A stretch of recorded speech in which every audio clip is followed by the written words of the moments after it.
Now, as we are here today, I saw on CNN that the president is meeting with the Saudi prince. You know what America First means to me? How about meeting with the survivors? How about making sure that America's girls are not being raped? That's what it means to be America First, not going and just meeting with Saudi princes. The Epstein class is going to go. And the reason they're going to go is because the progressive left and the MAGA right and everyone in between is finally waking up against this rotten system. Thank you, Mr. Chairman, for your leadership over the last 5 months to make sure that this bill came to the floor. Thank you also to Don Sisson for his leadership and understanding of all the rules to make this possible. Now, as we are here today, I saw on CNN that the president is meeting with the Saudi prince. You know what America First means to me? How about meeting with the survivors? How about making sure that America's girls are not being raped?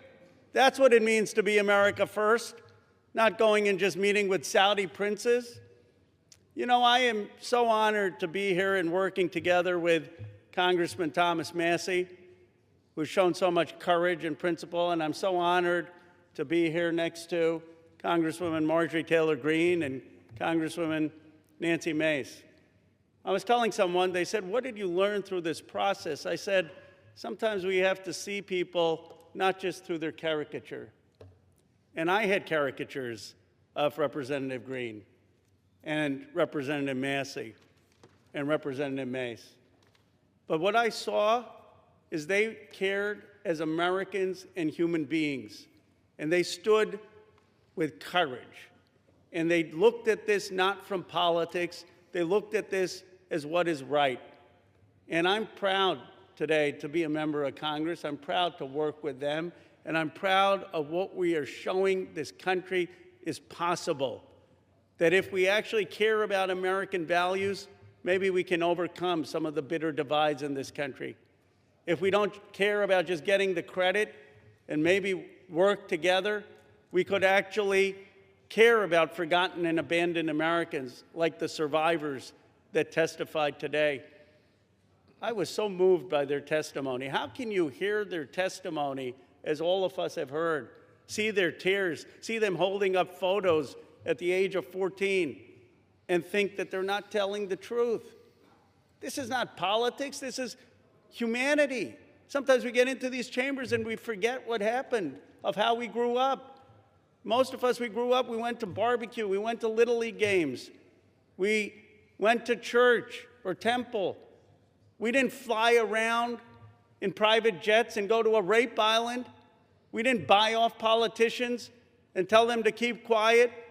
We didn't think that it was normal to abuse or rape young girls. And then they're saying, well, we don't know if they were 18 or 22. Come on, it's rotten. Then they say, well, just care about the price of eggs, just care about the price of health care. You know what's more important than that? American values. These rich, greedy men abused American values. They abused what's sacred about this country. They abused what built this country. I yield the gentleman additional minute. And it is time that they're going to have a reckoning. The Epstein class is going to go. And the reason they're going to go is because the progressive left and the MAGA right and everyone in between is finally waking up against this rotten system.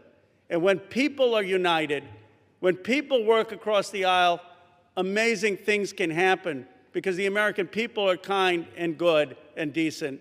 So it's an honor, Congressman Massie, to have worked with you, and I salute particularly the courage of Marjorie Taylor Greene, Lauren Boebert, and Nancy Mace. None of this would have been possible without their courage in standing up on the petition and for what they did.